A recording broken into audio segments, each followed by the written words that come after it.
Guys आप लोगों को मेरे इधर का हॉन्टेड पार्क देखना है, जो कि इधर से जूम करने के बाद भी दिखता है। अभी हो रहे हैं 7:57। देखते हैं देखो 7:57 को कुछ जन होने पे चाहिए। ये रहा, this is a very haunted park.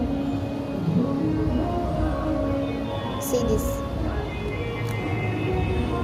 मेरे को मालूम है आप लोगों को क्लियर नहीं दिख रहा होगा, मेरा फ़ोन ही वैसा बारिश में, बट इतने रात को हॉन्टेड पार्क कैसे हो सकता है।